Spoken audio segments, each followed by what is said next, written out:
Assalamualaikum warahmatullahi wabarakatuh. Bismillahirrahmanirrahim. Alhamdulillahirabbil alamin. Wa bihi nasta'inu ala umuri dunya waddin. Wassalatu wassalamu ala asyrafil anbiya'i wal mursalin sayyidina wa maulana Muhammadin wa ala alihi wa sahbihi ajmain.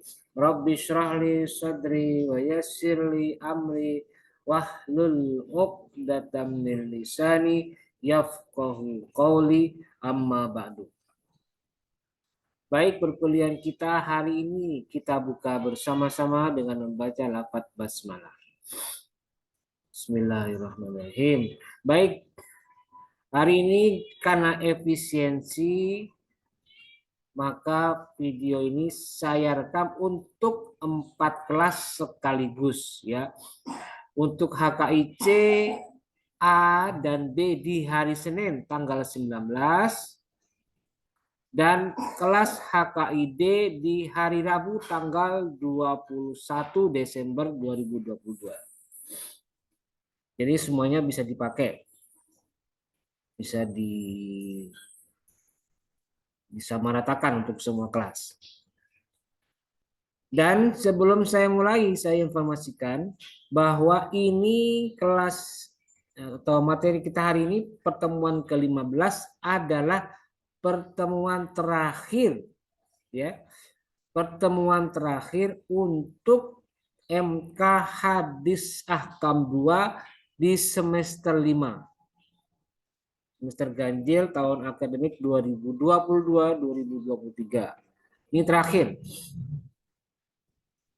Karena minggu depan tanggal 26 sampai berapa itu? 29 atau 30 Desember itu fakultas akan melaksanakan ujian akhir semester atau UAS semester ganjil.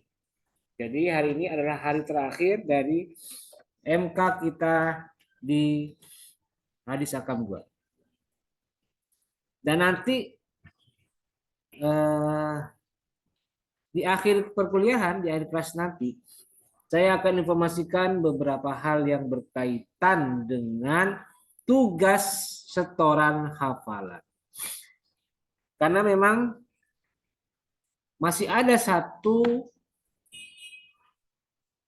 hadis lagi yang harus kalian hafalkan.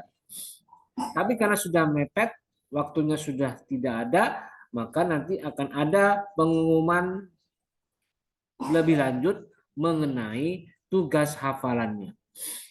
Tetap harus ada tugas hafalan, karena ini menjadi bagian dari kewajiban kalian agar nanti nilai MK Hadis Ahkam 2 keluar. Jadi harus ada tugas. Dan hafalannya nanti akan saya jelaskan setelah selesai kuliah dan bagaimana mekanismenya. Dan nanti satu lagi ada pengumuman dari saya mengenai itu. Mengenai apa? Mengenai siapa saja mahasiswa yang belum menyetor hafalan hadis. Menyetor hafalan hadis. Siapa saja? Nanti akan saya umumkan. Dan saya tidak tutup-tutupi. Namanya dan kelasnya akan saya sebutkan. Nanti di akhir kelas. Oke ya. Baik, kita langsung ke materi.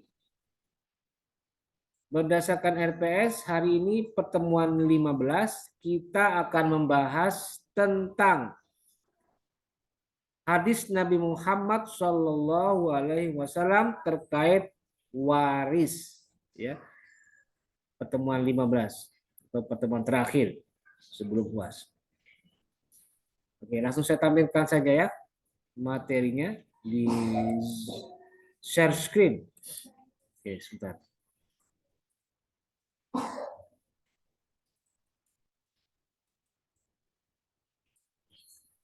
Nah, ini dia ya. Sudah kelihatan belum? Sudah ya? Oke, baik. Kita lihat. Ada 3 hadis yang akan kita bahas. Pertama hadis riwayat Abu Hurairah. Yang kedua hadis riwayat Abu Hurairah juga. Dan yang ketiga hadis riwayat Usamah bin Zaid. Hadisnya singkat, padat, mudah dipahami. Oke, kita bahas yang pertama dulu. Hadis nomor 1. Haddasana Ibrahimu binul Mundiri al-Hizamiyu. Haddasana Hafsu bin Umar ibni Abil Itaf. Haddasana Abu Zanad anil A'raji an Abi Hurairah radhiyallahu anhu. Qala Rasulullah sallallahu alaihi wasallam, ya Aba Hurairah, ta'allamul fara'idha wa 'allimuha fa innahu nisful ilmi wa huwa yunsa wa huwa awwalu syai'in yunza'u min ummati. Rawahu Ibnu Majah. Dari Ibrahim bin Mundir Al-Hizami, kemudian diceritakan kepada Hafiz, kemudian diceritakan kepada Abu Zanad, kemudian diceritakan kepada Al-A'raj, kemudian sampai kepada Abu Hurairah. Ini lengkap ya sanadnya. Kemudian Abu Hurairah menceritakan bahwa Nabi Shallallahu Alaihi Wasallam pernah bersabda. Apa kata Nabi? Ya Abu Hurairah, wahai Abu Hurairah. Ta'allamul faraid, belajarlah engkau atau belajarlah kalian ilmu faraid. Pelajari ilmu faraid itu. Wa 'allimuha, dan ajarkanlah ilmu faraid. Karena fa'innahu nisful ilmi, karena sesungguhnya ilmu faraid itu adalah separuhnya ilmu. Wa huwa yunsa, dan justru ilmu faraid ini akan dilupakan. Wa huwa awwalu syai'in yunza'u min ummati, dan ilmu faraid ini adalah ilmu yang pertama kali akan dicabut dari umatku. Jadi hadis ini menjelaskan tentang nasihat Rasul kepada umat Islam bahwa betapa pentingnya belajar ilmu faraid. Karena ilmu faraid itu kadarnya separuhnya ilmu secara keseluruhan. Dan ilmu ini adalah ilmu yang nanti akan dilupakan oleh umat Islam. Secara sadar ataupun tidak sadar, ilmu ini akan dilupakan. Akan diabaikan. Akan dinomorsekiankan. Bukan dijadikan prioritas dalam kehidupan sehari-hari. Dan otomatis, kata Nabi, ilmu inilah yang akan pertama kali dicabut dari umatku. Jadi, hadis ini menjelaskan betapa pentingnya ilmu faraid. Jadi, ya mumpung kalian di sini semester 5 juga belajar ilmu faraid. Apa? Fikih mawaris. Kebetulan fikih mawaris ini adalah kompetensi utama bagi mahasiswa jurusan HKI. Jadi kalau dia mengaku sebagai lulusan HKI, maka mau tidak mau dia kuasai ilmu faraid ini. Apa itu ashabul furud al-muqaddarah? Apa itu ashabul asobah? Apa itu asal masalah? Apa itu rod dan aul? Itu ada ketentuannya dalam ilmu faraid, dalam fikih mawaris. Silakan kalian pelajari. Dan itu penting dan menjadi catatan yang harus diperhatikan oleh umat Islam, karena nanti menjelang datangnya kiamat, ilmu ini sudah hapus, sudah musnah, dan ilmu ini yang pertama kali dicabut oleh Allah dari kalangan umat Islam. Cara nyambutnya gimana? Ya pasti ahli-ahlinya diwafatkan terlebih dahulu, dan tidak ada yang mampu mewarisi ilmu ini dari nenek moyangnya. Begitu kira-kira. Itu ya hadis pertama tentang pentingnya mempelajari ilmu faraid. Kedua,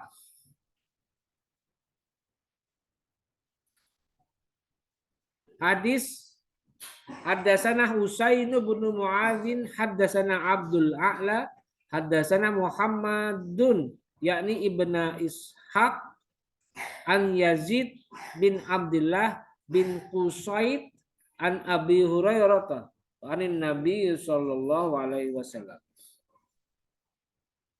Dari Husain bin Mu'ad, dari Abdul A'la, dari Muhammad atau Ibnu Ishaq, dari Yazid, dari Abu Hurairah, bahwa Nabi pernah bersabda, "Idzas tahallal mauludu wurrisa."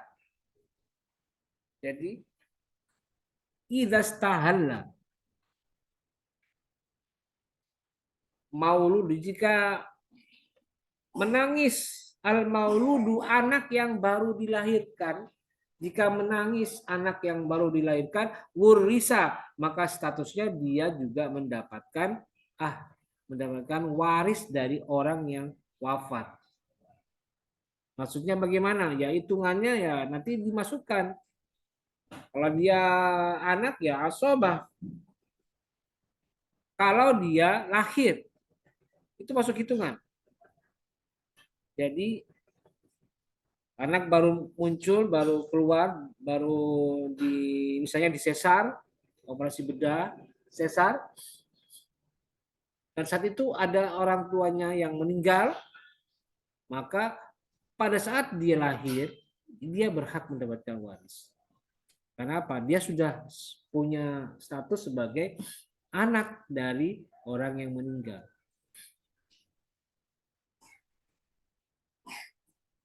Jadi seperti itu ya status dari anak yang baru dilahirkan. Dan yang terakhir, hadis ketiga riwayat Usama bin Zaid. Haddatsana Abu Asimin an Ibni Juraij an Ibni Syihabin an Ali bin Husain an Amri bin Usmana an Usama bin Zaidin radhiyallahu anhuma anna Nabiyya sallallahu alaihi wasallam qala la yarisul muslimul kafira walal kafirul muslima rawahul Bukhari wa Muslim. Haddatsana telah menceritakan kepada kami Abu Asim an Ibni Juraijin dari Ibnu Juraij, an Ibni Syihabin dari Ibnu Syihab, an Ali bin Husainin dari Ali bin Husain, an Amr bin Utsman dari Amr bin Utsman, an Usama bin Zaid dari Usama bin Zaid radhiyallahu anhu anan Nabiy, bahwasanya Rasulullah bersabda, la yarisul muslimul kafir, tidak berhak mewarisi orang muslim itu kepada ahli waris yang kafir. Dan sebaliknya, dan tidak berhak menerima waris orang kafir dari orang tua yang muslim. Dari waris yang orang yang mati yang beragama Islam. Rawahu Bukhari wa Muslim. Hadis ini diriwayatkan oleh Bukhari dan Muslim. Nah, jadi hadis ini memberikan penegasan bahwa apabila ada orang tuanya meninggal, kemudian anaknya murtad ketika itu, maka kemurtadan bisa menjadi penghalang atau istilahnya mamnu'ul irsi. Anak ini tidak berhak menerima waris atau tidak berhak menjadi ahli waris dari orang tuanya yang muslim. Begitu juga sebaliknya. Orang tuanya murtad, maka kemurtadan orang tua menghalangi anaknya yang muslim menerima waris dari orang tuanya yang murtad. Jadi mawani di situ salah satunya adalah karena kemurtadan. Kedua karena pembunuhan. Misalnya orang tuanya meninggal, orang tuanya kaya, anaknya sudah gelap mata karena dia suka main judi. Gelap mata, akhirnya dia mencoba gimana caranya harta orang tuanya jatuh kepada dia secepatnya karena dia sudah punya utang banyak karena main judi. Akhirnya apa? Dia merekayasa melakukan rencana untuk membunuh orang tuanya. Nah, dibunuhlah orang tuanya. Nah, pembunuhan yang dilakukan oleh anak atas orang tuanya itu bisa menjadi alasan anak ini tidak berhak menerima waris. Jadi kalau terbukti di pengadilan misalnya dibunuh tapi tidak ketahuan, kemudian anaknya mendapatkan waris dari kematian orang tuanya. Tapi kemudian berdasarkan penyelidikan dan penyidikan yang dilakukan oleh kepolisian terbukti bahwa pembunuh sesungguhnya adalah anak kandungnya. Maka dengan alasan pembunuhan yang dilakukan oleh anak kepada orang tuanya itu menjadi alasan terlarangnya anak menerima waris. Maka harta waris yang diterima anak itu dicabut, diambil oleh pengadilan dan dilarang anak ini menerima waris. Kenapa? Karena faktor membunuh orang tuanya. Jadi itu ya salah satunya, murtad dan pembunuhan. Oke, jelas ya? Dan selesai. Dan berikutnya pengumuman yang pertama saya akan sampaikan bahwa untuk hafalan, saya lihatkan anunya dulu, materinya. Oke, ini dia. Untuk hafalannya adalah yang mana ini kira-kira? 1, 2, atau 3? Oke, baik. Hafalan yang harus dihafalkan untuk materi ke-8 ini adalah hadis nomor 3 ini ya. Hadis nomor 3. Silakan dihafalkan lengkap dengan artinya. Ya, lengkap dengan artinya. Ini hadis 3. Haddatsana Abu Asim an Ibni Juraij an Ibni Syihabin an Ali bin Husainin an Amr bin Usmana an Usamah bin Zaidin radhiyallahu anhu an Nabi sallallahu alaihi wasallam qala la yarisul muslimul kafira walal kafirul muslima rawahul Bukhari wa Muslim. Artinya disebutkan. Dan caranya, karena minggu depan kita sudah UAS, caranya adalah kalian buat video. Buat video hafalannya. Nanti videonya kalian kumpulkan di Google Classroom. Nanti akan saya buatkan assignment-nya, akan saya buatkan tugasnya, menu tugasnya, dan kalian kumpulkan melalui tugas itu. Di luar itu gimana? Enggak, saya terima. Saya tidak akan koreksi.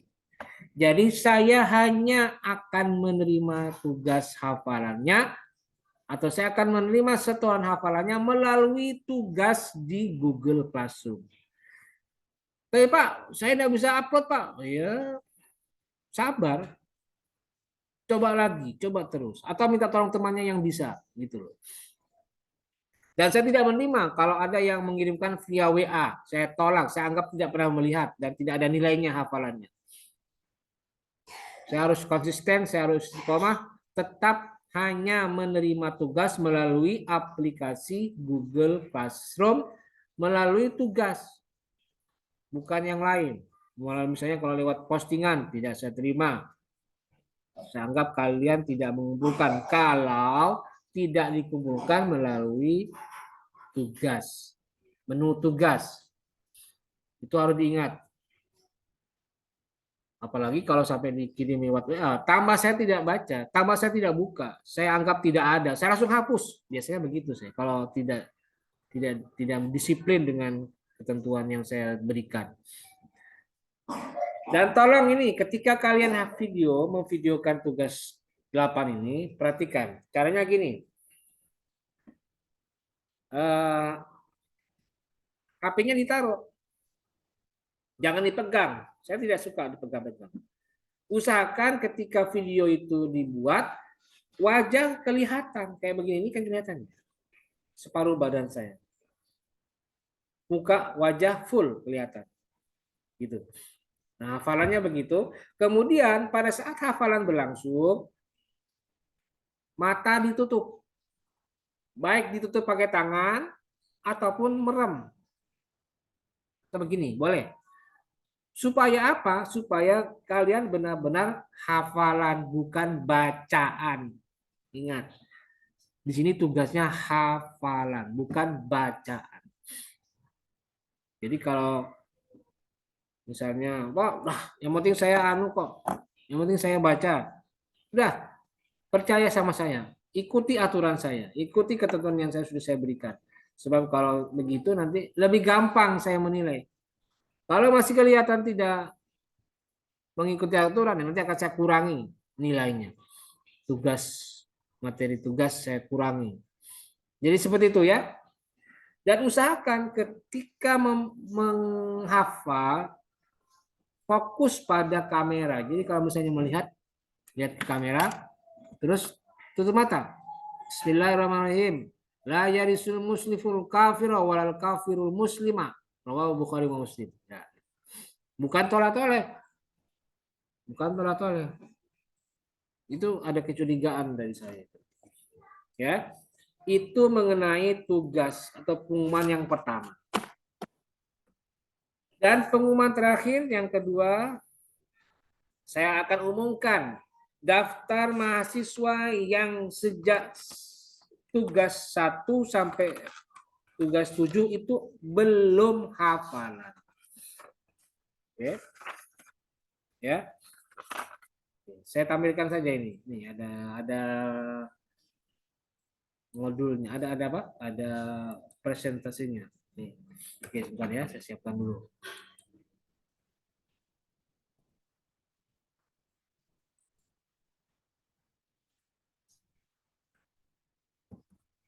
Oke, ya ini ya. Siap ya. Nah, ini dia. Ada daftar nama mahasiswa dan tunggakan hafalan hadis ahkam.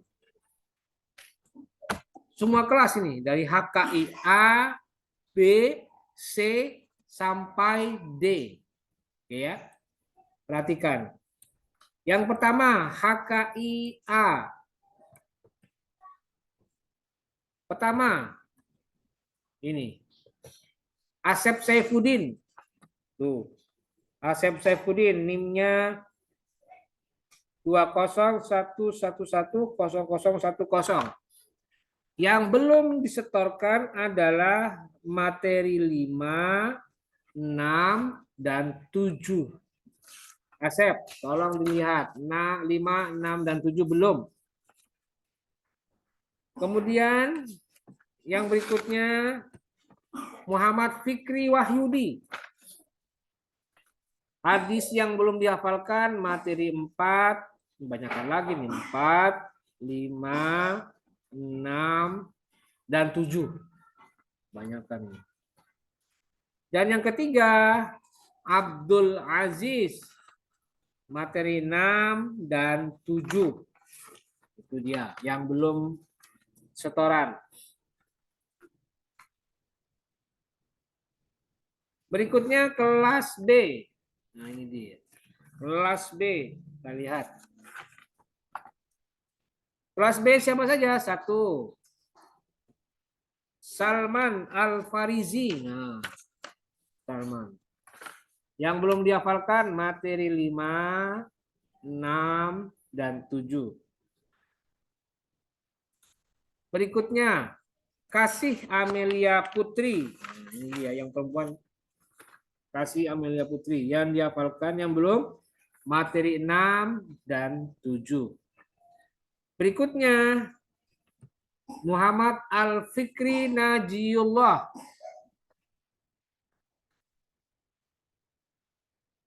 NIM-nya 201110075. Yang belum dihafalkan materi 4, 6, dan 7. Berikutnya yang terakhir adalah Imtiaz Zahra Anas. Anas apa Anas? Beda pokoknya itu. Yang belum dihafalkan materi 5. Itu yang kelas B ya. Berikutnya kelas C. Kelas C itu yang pertama adalah Fakri Fahrial. Cuma satu. Cuma satu. Cuma satu orang. Sebenarnya ada satu lagi nih. Taufik Al-Kisam.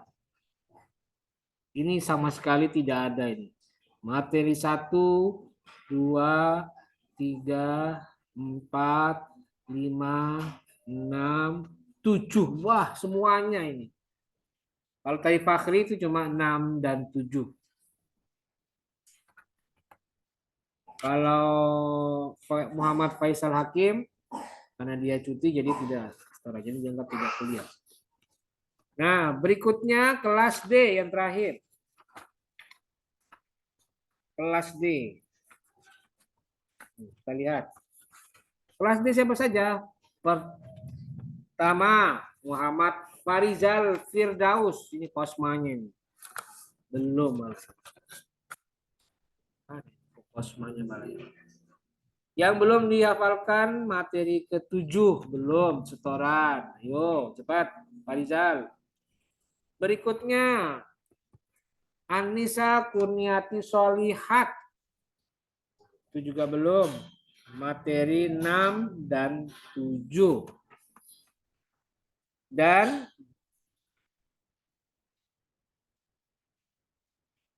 satu lagi, Fatur Rahman.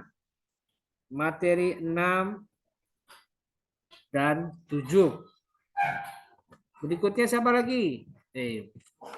Ada lagi nih, cuma belum ini. Siapa? Nisa Mutasyabihah. Ya, Nisa Mutasyabihah. Ini enggak saya lupa saya catat. Nisa Mutasyabihah belum, materi 7 belum. Materi 7 belum. Ya, Nisa Mutasyabihah ya. Dan satu lagi sebenarnya ada ini. Siapa? Nendang Kurnia. Ini semuanya belum. Dari 1, 2, 3, 4, 5, 6, 7 semuanya belum. Tolong ini ya. Kalau memang tidak niat mau kuliah ya sudah, saya tidak masalah. Tapi kalau niat kuliah, nah ini masalah. Itu ya. Itulah daftar mahasiswa yang belum setoran hafalan. Kalau ada yang komplain, Pak, saya sudah hafalan, Pak. Ya udah, nanti laporan ke saya.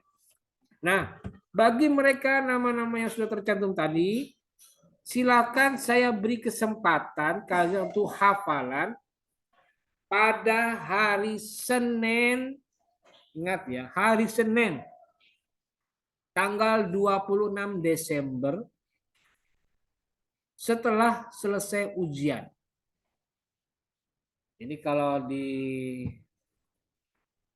hari Senin besok tanggal 26 itu yang ujian kan kelas C, A, dan B. Kalau C itu kalau tidak salah jam 10.50. Kelas A itu jam 12.30. Kelas B jam 14.10. Jadi kalian nanti setorannya kapan? Setelah jam 3. Ya. Silakan kalian temui saya di ruang dosen laki-laki di Fakultas Syariah di lantai 2. Silakan datangi ruangan saya untuk setoran yang tadi itu yang belum, yang tadi saya umumkan. Tolong. Kelas D gimana, Pak? Kalau kelas D kan di hari Rabu. Boleh kalau misalnya tadi kayak siapa tadi? Nisa, Fatur Rahman, atau Farizal, Anissa. Kalau mau setoran di hari Senin, mangga. Atau paling lambat saya tunggu hari Rabu jam 3 sore sampai selesai. Saya masih kasih kesempatan untuk hafalan. Setelah selesai hari Rabu, saya tolak dan saya tidak terima lagi. Berarti anggap yang tadi nama-nama saya sebutkan itu tidak niat untuk mensetorkan hafalan. Berarti nilainya saya kurangi. Ya otomatis nilainya banyak berkurang nanti itu. Ingat, setoran ini sangat penting. Setoran ini sangat krusial. Jadi harus benar-benar diikuti. Dan saya masih memberi kesempatan kepada kalian untuk hafalan. Gitu ya. Tolong ingat baik-baik, jangan sampai terlewatkan. Kalau sudah lewat tanggal 26, 28, ya sudah berarti hangus, tidak ada lagi kesempatan. Saya tidak membuka lagi sesetoran hafalan tanggal 29.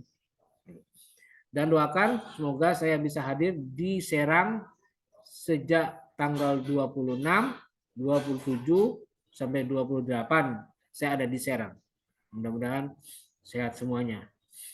Ya. Dan apalagi bisa.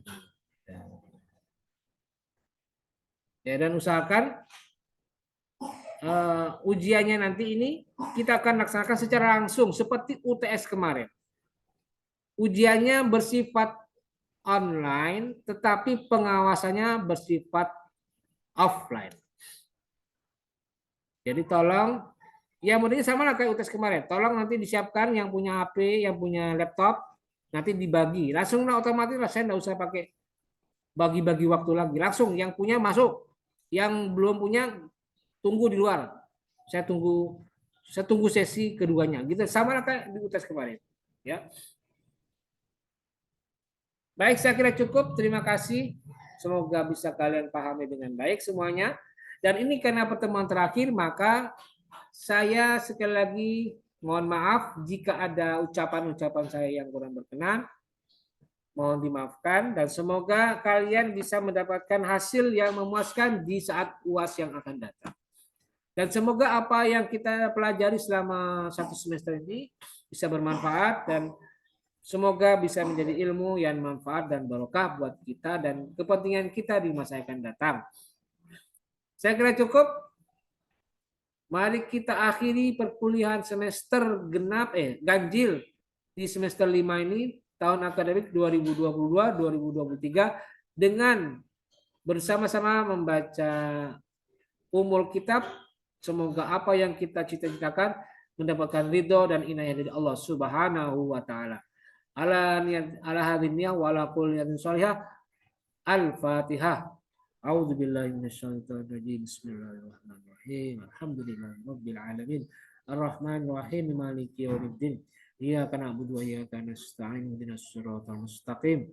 Siratal ladzina an'amta 'alaihim ghairil maghdubi 'alaihim waladdallin. Dan bersama-sama kita tutup dengan membaca lafaz hamdalah. Alhamdulillahirabbil alamin. Terima kasih, semoga kita dapat bertemu dengan waktu dan kesempatan. Wallahul muwaffiq ila aqwamit thoriq. Wassalamualaikum warahmatullahi wabarakatuh.